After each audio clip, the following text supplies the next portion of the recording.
සුබ දවසක් සියලුම දෙනාට අර්බන් පෙටල්ස් නාලිකාව වෙත සාදරයෙන් පිළිගන්නවා.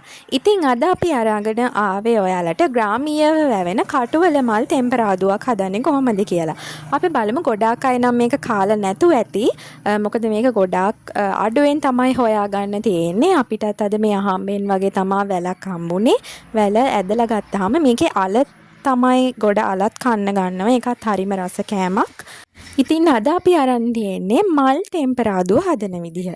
මේකේ මල් මේ වැලේ කිනිති තියෙනවා. මේවා සූරලා අපි මල් ටික වෙන් කරගන්න ඕනේ. කොළ කඩලා අයින් කරලා මේ විදිහට කිනිති ටික විතරක් අරගෙන ඊට පස්සේ අපි මේකෙනුත් තවත් සුද්ධ කරලා මේ කිනිති ඔක්කොම අයින් කරලා මල් ටික විතරක් ගන්න ඕන. කිනිත සුද්ධ කරන්න නම් පොඩ්ඩක් අමාරුයි තමයි. හැබැයි මේකේ රස නම් කියලා නිම කරන්න බෑ. ඒ තරම්ම රහයි.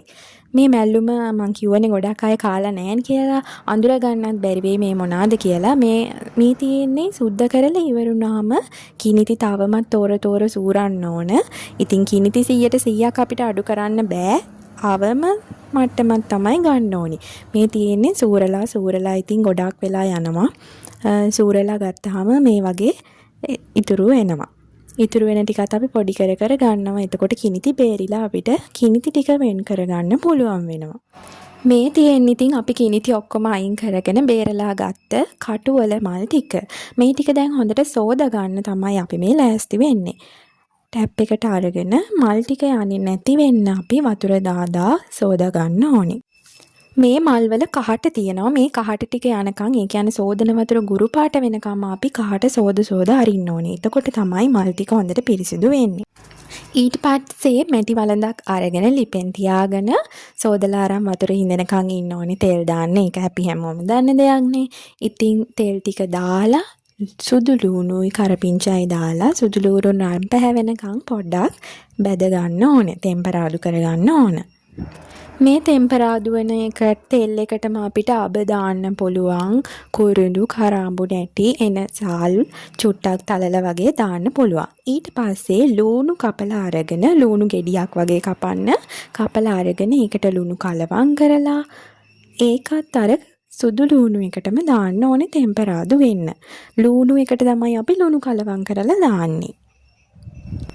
ඊට පස්සේ මේ ලුණු සුදු ලුණු අපි දාපු ඔක්කොම කුළුබඩු ටික ටෙම්පරාදු වෙන්න ඇරලා තෙලේ හොඳට ටෙම්පරාදු වෙන්න ඇරලා පොඩ්ඩක් වෙලා තියලා අපි මේකට දානවා. ඔන්න බලන්න මොකක්ද දාන්නේ කියලා බිත්තරයක්. බිත්තරයක් දාන්නේ මේකේ රස වැඩි වෙන්න.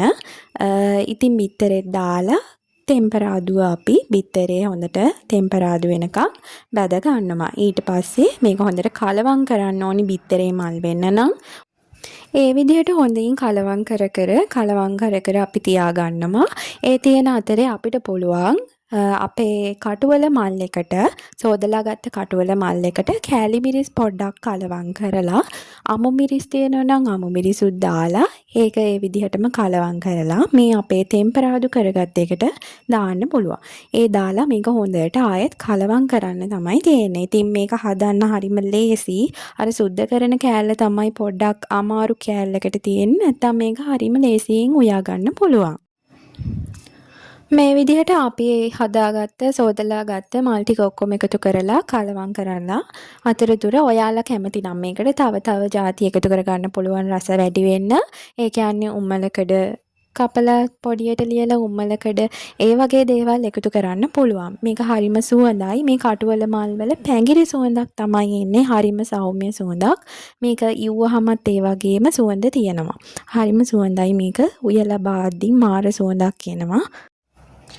අවශ්‍ය දේවල් කරලා කලවම් කරලා තියෙන ගමන් විනාඩි කිහිපයක් මේක ඉදෙන්න තියෙන්න ඕනේ. මේක හරියට ටෙම්පරාදුව හොඳට තැම්බිලා ඉවරුනහම ඕගොල්ලෝ දන්නවා ඇති තැල් කොළ වල පාට වගේ ගොම කොළ පාටක් තමයි මේ ව්‍යංජනේ එන්නේ.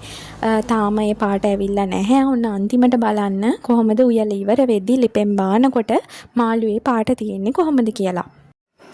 ඔන්න ඉතින් මේ දැන් ඔයාලට පේන්න තියෙන්නේ ලිපෙන් බාපු කටුවල මල් ටෙම්පරාදුව. ඉතින් ආයෙත් දවසක මම ඔයගොල්ලන්ට කටුවල මල් මැල්ලුම හදන්නේ කොහොමද කියලා අරගෙන එන්නම්. සුබ දවසක් සියලු දෙනාට.